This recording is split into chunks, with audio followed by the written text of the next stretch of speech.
बिस्मिल्लाहिर्रहमानिर्रहीम। Hello and अस्सलाम वालेकुम। मैं हूं हिना अजमीन, तो वेलकम करती हूं आपको अपने चैनल पर और साथ में आपका शुक्रिया अदा करती हूं क्योंकि आपने अपना कीमती वक्त निकाला मेरे वीडियो को देखने के लिए। सलमान खान को बिग बॉस शो की मेजबानी के हर माह 60 करोड़ रुपए मिलेंगे।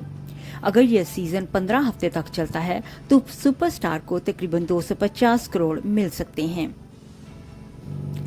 बॉलीवुड सुपरस्टार न सिर्फ महंगे अदाकार बल्कि अब भारतीय टेलीविजन के महंगे तरीन मेजबान भी बन चुके हैं, जिनका इंकशाफ हाल ही में भारतीय मीडिया ने किया। 5 और 6 अक्टूबर की मकबूल रियलिटी शो बिग बॉस के 18वें सीजन का प्रीमियर हुआ, जिसमें उम्मीदवारों का तारुफ नाजरीन से करवाया गया। इस शो की मेजबानी शुरुआत में अमिताभ बच्चन भी कर चुके हैं, लेकिन सलमान खान ने जब से मेजबानी का आगाज किया तब से ही शो में जैसे जान फूंक दी गई हो।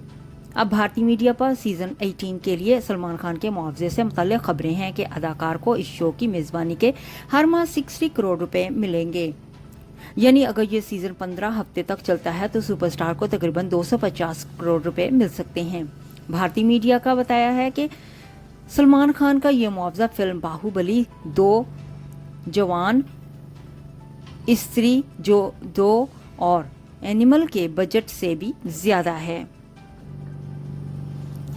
2021 में सलमान खान ने एक किश्त की मेजबानी के लिए 3 करोड़ भारतीय रुपए मुआवजा वसूल किया था। जाने से पहले अगर आपने मेरे चैनल को अभी तक सब्सक्राइब नहीं किया तो प्लीज काइंडली कर लीजिएगा और जी हाँ, अपना बहुत सा ख्याल रखिएगा, हमेशा खुश रहिएगा। नेक्स्ट वीडियो तक के लिए मुझे इजाजत दीजिएगा। अल्लाह हाफिज।